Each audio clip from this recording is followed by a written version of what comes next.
नमस्कार, बहुत स्वागत है आप सभी का और मैं हूं रेनी। रुक करेंगे खबरों का, जहां मुख्यमंत्री पुष्कर सिंह धामी ने उत्तराखंड को विश्व की आध्यात्मिक राजधानी बनाने का लक्ष्य दोहराया है।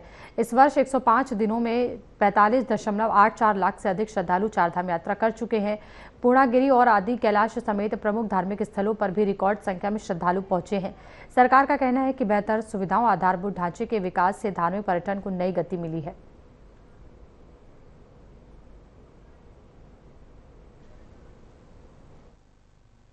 इस बार देखिए, इस बार यात्रा बहुत अच्छी तरह से चल रही है और लास्ट जो संख्या लगभग 50 लाख के करीब थी वो 46 लाख ऑलरेडी क्रॉस कर चुके हैं। और जैसे आजकल भी बरसात के टाइम में आपके केदारनाथ हो या बद्रीनाथ में हो, लगभग 8-8 हज़ार से ज़्यादा लोग वहाँ पर दर्शन के लिए श्रद्धालु जा रहे हैं। और वैसे भी हेमकुंड साहिब में जो लास्ट ईयर लगभग 2 लाख लोगों ने विज़िट किया था, वो ऑलरेडी वो संख्या नंबर्स वगैरह क्रॉस कर चुके हैं। तो कुल मिला के अगर बद्रीनाथ और केदारनाथ में अगर हम देखते हैं तो लगभग 16.5 लाख लोगों ने बद्रीनाथ में विज़िट कर लिया है। आध्यात्म की तरफ तो रुझान है ही लोगों का, लेकिन उसके अलावा जो सुविधाएं, जो कनेक्टिविटी को लेकर के सुधार हुए हैं, चाहे वो ऑल वेदर रोड की हम बात करें, वहाँ पर केदारनाथ में घोड़े खच्चरों की बात करें, हेली सेवा की बात करें, तो गुणात्मक सुधार हुए हैं। और इसी को देखते हुए एक सुरक्षा का भाव भी लोगों में पनप रहा है। जिस तरह से आपदा के समय पर उत्तराखंड सरकार ने हर हर महादेव। सबसे पहले पावन श्रावण मास में आपके यंत्र के माध्यम से, आपके चैनल के माध्यम से समस्त उत्तराखंड वासियों को श्रावण मास की बहुत शुभकामनाएं। और बहुत अच्छा प्रश्न आपने श्रावण मास में किया। ये देवभूमि के साथ साथ एक गुरुओं की भूमि रही है, ये अध्यात्म की भूमि रही है, ये ऋषियों की भूमि रही है और ये वीरों की भी भूमि रही है। तो आप सोचिए कि कितना भगवान विश्वनाथ की, भगवान टपकेश्वर महादेव की, भगवान बद्री विशाल, भगवान बाबा केदार की कृपा रही है। अध्यात्म में जो समय का परिवेश है, नए युवक, नई पीढ़ी, बहुत अच्छी बात है कि अध्यात्म में अग्रसर हो रही, रुचि रख रही है। उत्तराखंड में 2027 विधानसभा चुनाव को लेकर सियासी हलचल तेज हो गई है। बीजेपी प्रवक्ता कुंवर जपेंद्र सिंह ने दावा किया है कि पार्टी प्रदेश में फिर से सरकार बनाएगी।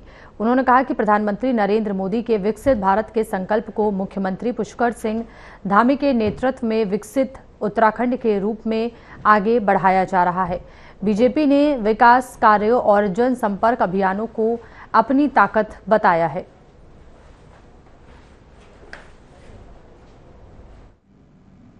भारतीय जनता पार्टी एक ऐसा संगठन है जो राष्ट्र हित की और राष्ट्र नीति की राजनीति के लिए जाना जाता है।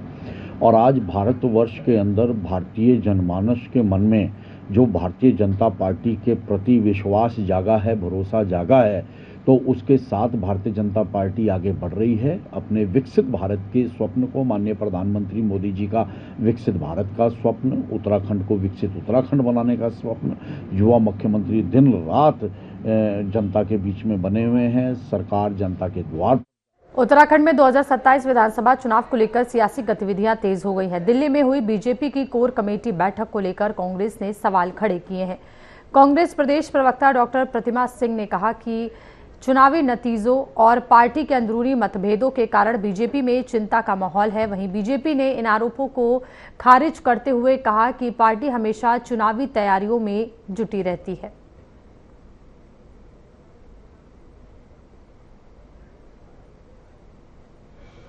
ये तो भारतीय जनता पार्टी अपने आप को अनुशासित कहती है, संगठन से चलने वाली पार्टी कहती है, और उसके बावजूद हर दिन एक नया जो है किस्सा निकल के इनकी खुद की पार्टी के भीतर से आता है। अपने ही मंत्रियों के खिलाफ, अपने ही नेताओं के खिलाफ भाजपा के अन्य नेता जो है आगे आ जाते हैं। आपने अभी देखा एक तरफ सुबोध उनियाल जी और किशोर उपाध्याय जी आपस में भिड़ते नजर आए। किशोर उपाध्याय जी ने तो ये तक कह दिया कि भाई हमारे अपने ही लोग हमारे क्षेत्र की जनता को गुमराह कर रहे हैं, मेरे पुतले फुकवाने का कार्य कर रहे हैं, क्योंकि वो नहीं चाहते कि मेरी विधानसभा में जो है मेडिकल कॉलेज खुले। भारतीय जनता पार्टी की सबसे बड़ा राजनीतिक उपलब्धि यही तो है, हर चुनाव के बाद समीक्षा होती है और हर चुनाव की से चिंतित भी होती है। और जो कमियां रहेगी उसको दूर करने का सबसे पहला प्रयास किया जाता है। कांग्रेस अपना देखे, हमारी चिंता न करे। हमारी पार्टी तो 24/7 चुनावी मोड में रहती है और दिल्ली में निश्चित रूप से कई महत्वपूर्ण मुद्दों पर चर्चा हुई है और पार्टी जबरदस्त चुनाव अभियान चलाएगी। आप उत्तराखंड में 2027 विधानसभा चुनाव को लेकर सियासी गतिविधियां तेज हो गई हैं। हरिद्वार ग्रामीण विधानसभा सीट पर दावेदारों ने अपनी सक्रियता बढ़ा दी है। बीजेपी किसान मोर्चा के जिला मंत्री शिवा चौहान लगातार क्षेत्र में जनसंपर्क कर रहे हैं। पुरानी कुंडी गांव में आयोजित चौपाल में ग्रामीणों ने उनका समर्थन करते हुए बिजली, जल भराव, राशन कार्ड, सड़क और भूमि मालिकाना हक जैसी समस्याएं उनके सामने रखीं। शिवा चौहान ने कहा कि वह लगातार जनता के बीच पहुंचकर उनकी समस्याएं सुन रहे हैं और समाधान के लिए अधिकारियों से संपर्क कर रहे हैं।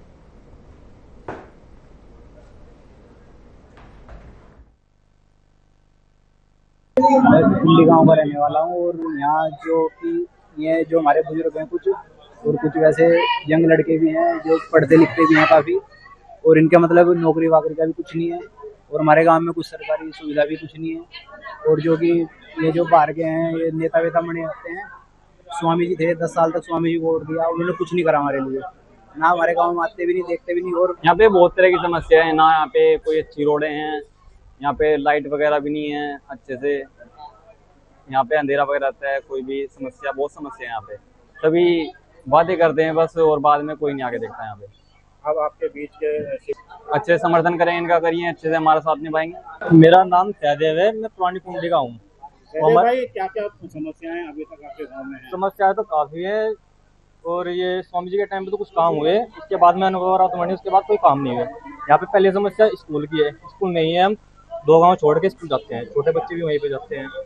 और समस्या सड़कों की है और पानी की निकासी।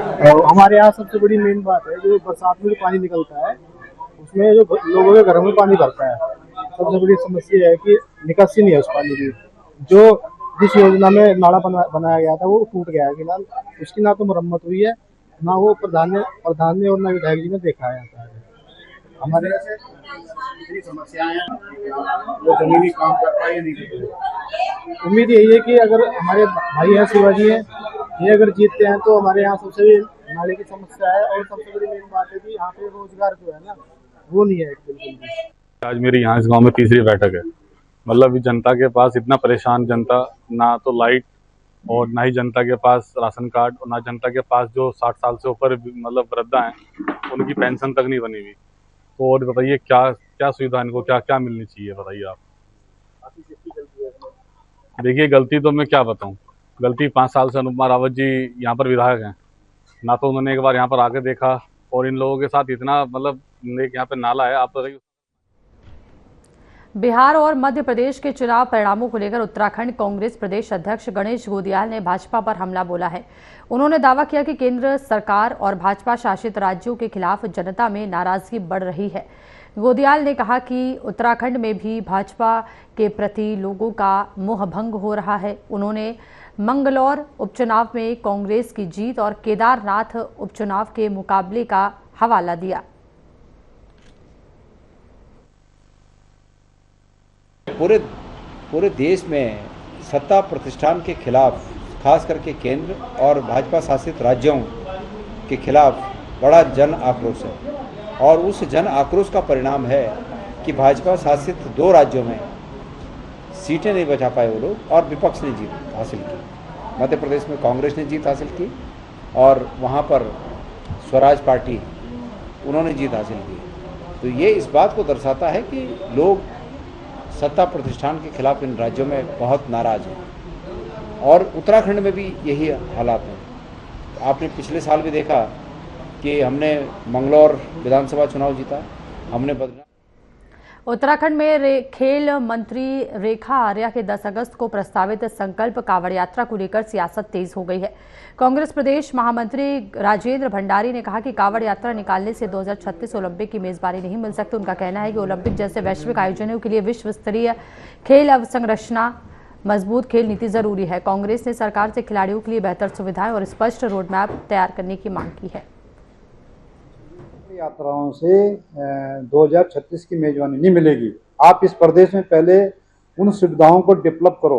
कांग्रेस ने जो नरेंद्र तिवारी जी की सरकार में जो हमने बुनियाद डाली थी, उस बुनियाद को जो है तुमने एक कदम भी आगे नहीं बढ़ाया। कैसे तुम जो है मेजबानी करोगे? यहाँ हमारा जो ढांचा है, जो खेल स्ट्रक्चर है, जो मैदान है, जो सुविधाएं हैं, वो सुविधाएं तो जीरो हैं। मेजबानी मिलती है सुविधाएं देने से, मेजबानी मिलती है उस प्रकार का माहौल पैदा करने से ताकि तुम यहाँ हजारों लाखों। जसपुर में विशेष एसआईआर के दौरान मतदाता सूची पर दर्ज आपत्तियों को लेकर विवाद गहरा गया है। कांग्रेस विधायक आदेश सिंह चौहान ने आरोप लगाया कि आईटीबीपी और सीआरपीएफ के जवानों के नामों पर भी आपत्तियां दर्ज की गई हैं, जबकि उनके परिवार जसपुर में रहते हैं। विधायक ने इसे जवानों के सम्मान से जुड़ा मामला बताते हुए प्रशासन से निष्पक्ष जांच और दोषियों पर कार्रवाई की मांग की है।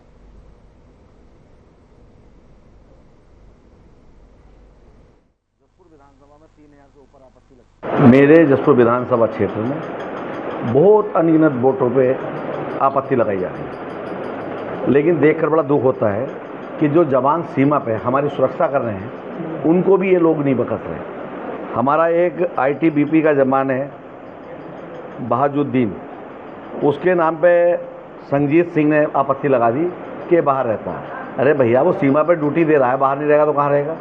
उसकी पत्नी कदई गई, इन्होंने तो मरा हुआ दिखा दिया मुझे। मैं तो जिंदा बैठा हूँ। नूर सर नाम है। तो क्या अब आप क्या चाहते हो?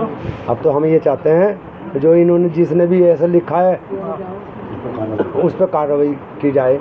जी, मेरा नाम शादाब अख्तर है और मैं मोहल्ला पट्टी चौहान का निवासी हूँ और मुझे बड़ा कष्ट हुआ है सुनकर कि मुझे डेट दिखाया गया है। मैं इस बात की कड़ी निंदा करता हूँ। बीजेपी सरकार ने कि जितने सारी एसआई के फॉर्म अच्छे भरे, सब कुछ ठीक हुआ, लेकिन लास्ट में दिखाया मुझे। पेंशन भी आती है मेरी और मेरा वोट काटा गया। वोट चाहिए हमें तो। मेरा नाम अफरोज रिहाना है। मैं मोहल्ला पट्टी चौहान में रहती हूँ, पुरानी निवासी हूँ। मुझे क्या दिखा, मुझे शिफ्ट दिखा दिया है। मैं यहीं पे रहती हूँ। उत्तराखंड में विशेष गहन पुनरीक्षण अभियान के तहत मतदाता सूची को त्रुटि रहित बनाने का काम जारी है। मुख्य निर्वाचन अधिकारी डॉक्टर बीवीआरसी पुरुषोत्तम ने बताया कि करीब 24 लाख नोटिस जारी किए गए हैं, जिनमें 20 लाख मतदाताओं तक पहुंच चुके हैं। जांच के नाम, आयु और पारिवारिक विवरण की विसंगतियां मिली हैं। अब तक फॉर्म 6 और 7, 8 के जरिए हजारों दावे और संशोधन आवेदन प्राप्त हुए हैं। फॉर्मेट ये रहेगा कि मैं एक छोटा सा प्रस्तुतिकरण करूंगा, उसके बाद मैं आप लोगों से I am ready to take questions. शुरू करिए प्लीज। Next slide. सो अभी तक लगभग 24 लाख नोटिसेस हमने जनरेट किया है and then 24 lakh notices generate किया है एंड देन नोटिस डिलीवर हो गया है। 20 लाख नोटिस डिलीवर हो गया है, अराउंड 83%। अभी अराउंड 16% नोटिसेस देने के लिए। खबरों में रुकेंगे एक छोटे से ब्रेक के लिए, जल्द वापस लौटेंगे।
और ब्रेक के बाद खबरों में आगे बढ़ेंगे, जहां हरिद्वार में आयोजित कार्यक्रम में योग गुरु बाबा रामदेव और आचार्य बालकृष्ण की मौजूदगी में उत्तराखंड मदरसा बोर्ड के पूर्व अध्यक्ष मुफ्ती समून काजमी ने सामाजिक सौहार्द और भाईचारे का संदेश दिया।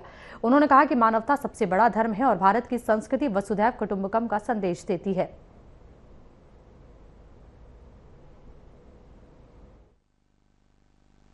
मैं ये कह सकता हूँ कि हम सबके पूर्वज एक हैं, मर्यादा पुरुषोत्तम श्री राम हमारे पूर्वज हैं। हम पूजा तो ईश्वर की करते हैं और ईश्वर की तो स्वामी जी भी करते हैं, सारा ब्रह्मांड करता है। पर ब्रह्म सर्वव्यापक है, वसुधैव कुटुंबकम, वो सर्वव्यापी है। और स्वामी जी ने सारे विश्व को स्वस्थ रखने का जो मिशन चलाया है उनके साथ हैं। मैं उत्तराखंड राज्य की सरकार और उत्तराखंड राज्य के माननीय मुख्यमंत्री पुष्कर सिंह धामी जी की जानिब से आचार्य श्री को बहुत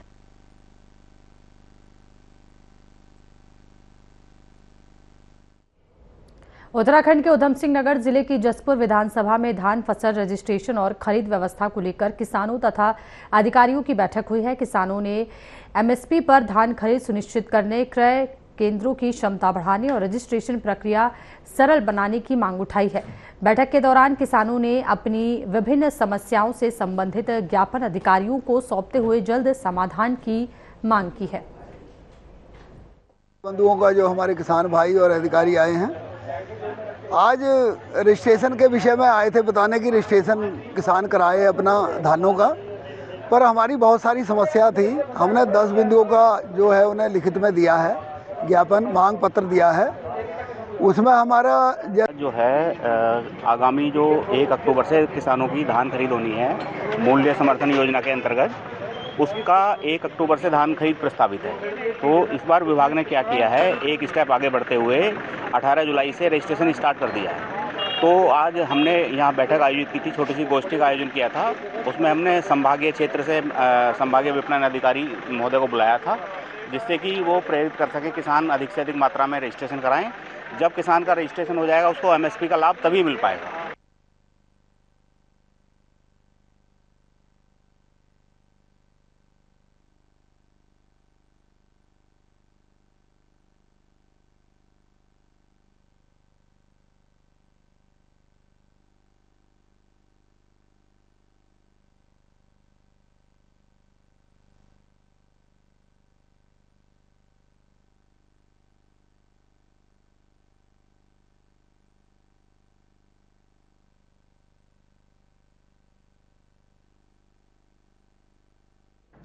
स्वस्थ भारत के संकल्प के साथ मोटरसाइकिल से देशव्यापी जनजागरण यात्रा कर रही तापसी उपाध्याय ऋषिकेश पहुंची। सरस्वती विद्या मंदिर इंटर कॉलेज में उनका स्वागत किया गया। उन्होंने छात्रों को स्वस्थ जीवन शैली अपनाने और जंक फूड, कोल्ड ड्रिंक व मिलावटी खाद्य पदार्थों से दूर रहने का संदेश दिया।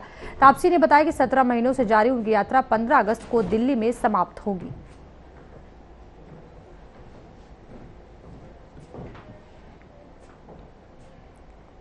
सावन मास में नीलकंठ महादेव मंदिर पहुंचने वाले लाखों श्रद्धालुओं और कांवड़ यात्रियों से श्री बद्री केदार समिति के अध्यक्ष हेमंत द्विवेदी ने सुरक्षित और अनुशासित यात्रा करने की अपील की है। साथ ही उन्होंने कहा कि सभी श्रद्धालु प्रशासन द्वारा जारी दिशा निर्देशों का पालन करें और यात्रा के दौरान अपनी तथा अन्य यात्रियों की सुरक्षा को विशेष ध्यान में रखें।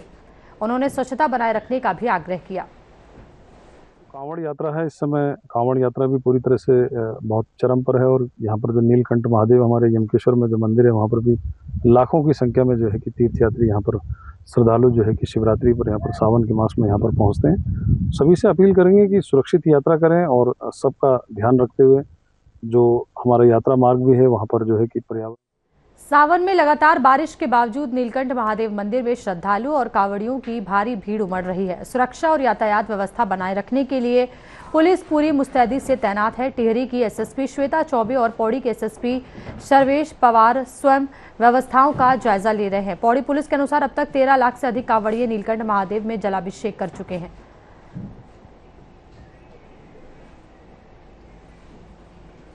बरसात के मौसम में नमी और गंदगी के कारण आंखों में संक्रमण का खतरा बढ़ गया है। कोटद्वार बेस अस्पताल के वरिष्ठ नेत्र चिकित्सक डॉक्टर दिनेश कुमार सिंह ने बताया कि इस मौसम में आंख आना स्टाइक, कॉर्नियल अल्सर और सूखेपन की समस्या बढ़ सकती है। उन्होंने लोगों से आंखों को साफ रखने, अलग तौलिया इस्तेमाल करने और डॉक्टर की सलाह के बिना आई ड्रॉप का प्रयोग न करने की अपील की है। नमी बहुत होती है तो एलर्जी इस समय आँख के लिए बहुत ज़्यादा बढ़ जाती है। हम अभी जितने मरीज देख रहे हैं उसमें ज़्यादातर एलर्जी के पेशेंट बहुत ज़्यादा आ रहे हैं। इसमें आँखों की खुजली होने लगती है, आँख से पानी आने लगता है, बर्निंग सेंसेशन फील होने लगती है, लगता है जैसे कि आँख में कुछ फंसा हुआ है, ऐसा महसूस होता है। ऐसे पेशेंट जब तक उनको दिखाते नहीं हैं तब तक दो चीज़ हो सकता है। इस सीजन में इन्फेक्शन भी होते हैं, उसके सिम्टम भी मिलते जुलते होते हैं, कंजंक्टिवाइटिस जिसको बोलते हैं। उत्तराखंड में लगातार हो रही भारी बारिश के चलते कई जिलों में भूस्खलन की घटनाएं सामने आ रही हैं और इसके कारण 130 से अधिक सड़कें बंद हैं। पीडब्ल्यूडी, बीआरओ और जिला प्रशासन युद्ध स्तर पर बंद मार्गों को खोलने में जुटे हैं। पीडब्ल्यूडी सचिव पंकज कुमार पांडे ने बताया कि विभाग की प्राथमिकता है कि कोई भी सड़क 24 घंटे से ज्यादा समय तक बंद ना रहे।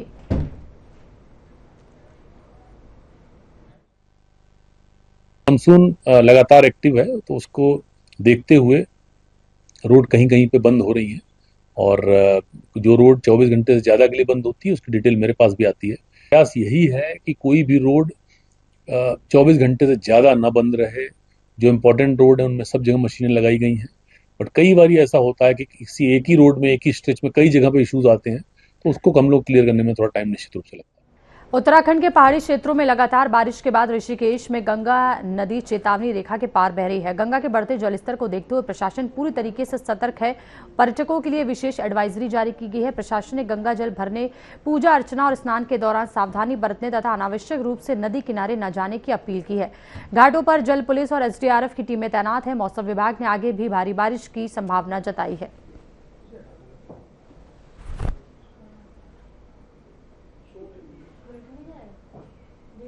देहरादून में मानसून समाप्त होते ही ऋषिपना नदी के बाढ़ क्षेत्र में बने 324 चिन्हित मकानों पर ध्वस्तीकरण अभियान शुरू किया जाएगा। नगर आयुक्त आलोक कुमार पांडे ने बताया कि प्रभावित परिवारों को एमडीडीए के किफायती आवासीय प्लॉट आवंटित किए जा चुके हैं और सभी को नोटिस भी जारी किए गए हैं। प्रशासन का कहना है कि पुनर्वास प्रक्रिया पूरी कर अतिक्रमण हटाने की कार्रवाई शुरू करी जाएगी।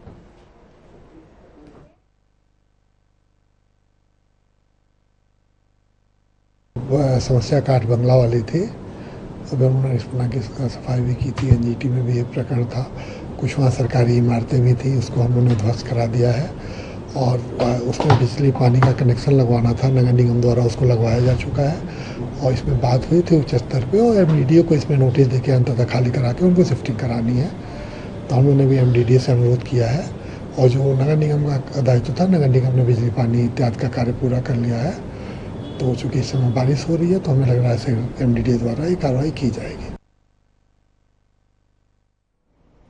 उत्तराखंड में लगातार हो रही बारिश से जनजीवन प्रभावित है। पहाड़ी क्षेत्रों में भूस्खलन की घटनाएं बढ़ने से कई सड़कों पर आवाजाही बाधित हो रही है, जबकि नदियों और नालों का जलस्तर भी बढ़ रहा है। मौसम वैज्ञानिक रोहित थपलियाल के अनुसार जुलाई और अगस्त में प्रदेश में सामान्य से अच्छी बारिश होती है और इस बार भी अधिकांश क्षेत्रों में सामान्य के आसपास वर्षा दर्ज की जा रही है। हालांकि कई स्थानों पर भारी से बहुत भारी बारिश की संभावना बनी हुई है, जिससे भूस्खलन और जलस्तर बढ़ने का खतरा बना रहेगा। मौसम विभाग ने लोगों से संवेदनशील क्षेत्रों में सतर्क रहने और अनावश्यक यात्रा से बचने की अपील की है। जी देखिए, जो उत्तराखंड में जुलाई और अगस्त में सर्वाधिक वर्षा होती है और पीछे भी देखेंगे जुलाई माह में काफ़ी अच्छी वर्षा रही है और अभी पिछले दिनों भी अगस्त में भी अच्छी वर्षा, नॉर्मल सामान्य के आसपास वर्षा मिल रही है और जिसमें हमें कहीं कहीं भारी और बहुत भारी वर्षा भी देखने को मिल रही है। तो इसको देखते हुए जो हमारे भूस्खलन संभावित क्षेत्र हैं वहाँ पर भूस्खलन का खतरा बना रहता है। साथ ही जो नदी नाले हैं उनमें अचानक जल स्तर में वृद्धि होने की संभावना बनी रहती है। तो जो लोग यात्रा कर रहे हैं या भूस्खलन संभावित क्षेत्रों में रहते हैं या नदी नालों के आसपास सेटलमेंट्स हैं या वहाँ से गुजर रहे हैं, तो उन्हें विशेषकर बहुत सावधान रहने की आवश्यकता है।